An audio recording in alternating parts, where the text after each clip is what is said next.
Oggi Tarso ospita un cittadino onorario davvero speciale e di un certo spessore, il leone alato in legno più grande del mondo, realizzato con il legno di Vaia e con le viti del nostro territorio. Presidente Zaia, 6 anni di colline UNESCO, qual è il bilancio e quali le sfide per il futuro? Il bilancio è che le colline, grazie al patrimonio dell'umanità, hanno un piano di gestione che prima non c'era.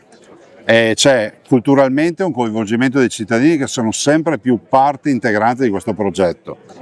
È patrimonio dell'umanità, quindi vuol dire che noi abbiamo questa responsabilità di gestirlo per tutti. Si fanno molte iniziative, da queste artistiche con opere d'arte in giro per le colline, la rassegna letteraria Una collina di libri, i concerti e molto altro ancora. Si pensi ad esempio a quello che è il percorso dell'umanità di 51 km, che anche questa ha avuto una frequentazione di oltre, fra l'altro progettato da Giovanni Carraro, è stato una frequentazione di oltre 9.500 persone con 56 nazionalità diverse che hanno frequentato il cammino dell'UNESCO, come lo chiamiamo noi. Insomma, a 360 gradi insomma, questo territorio sta crescendo. Un dato per tutti, 528.000 presenze turistiche, più 30% rispetto al 2019. E proprio sul turismo per il futuro quali sono le sfide da affrontare? Ma in questo territorio ospitalità diffusa, ci siamo impegnati, anzi su mia richiesta, di non autorizzare nuovi complessi, nuovi alberghi, nuove strutture, ma pensare di riqualificare tutto quello che c'è, ed è esattamente la vera sfida. Marco Martalar, che valori comunica quest'opera? Il rispetto per l'ambiente, perché credo che il mio lavoro, che è nient'altro che prendere quello che la natura ha fatto, cioè su una tragedia come Tempesta Varia, ricostruire con queste solegname e ridare valore e importanza all'ambiente.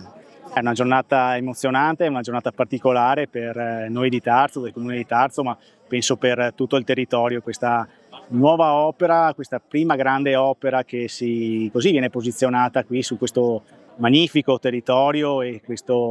lungo questo nuovo sentiero che abbiamo creato attorno ai laghi, porta qualcosa in più che il territorio aveva bisogno e sicuramente sarà un'attrazione che porterà tanta gente, tanti camminatori, tanti curiosi a visitare questa grande opera d'arte grazie al maestro artista Marco Martalar, che ce l'ha così creata in questi mesi e ha voluto così portare veramente un qualcosa di aggiunto al nostro comune e ai nostri laghi. Beh, allora io credo che il salto di qualità comunque sia stato fatto, perché se guardiamo i dati degli inizi abbiamo raddoppiato la presenza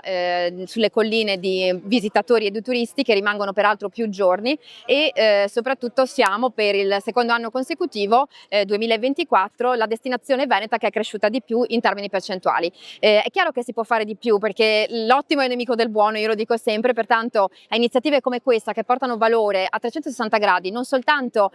a chi realizza l'opera, ma anche poi a chi viene a usufruirne, quindi per la sua bellezza, e penso in particolare alle comunità e ai cittadini, sono iniziative che noi continueremo a mettere in campo. Ci confortano, e quindi è chiaro che attività come Armonie, questi concerti che noi realizziamo all'alba e al tramonto, e anzi mi fa piacere ricordarlo in questo momento, questo leone sarà lo sfondo del concerto che si terrà a Tarso sul Lago il 18 settembre con Paolo Fresu, per cui sono una serie di attività che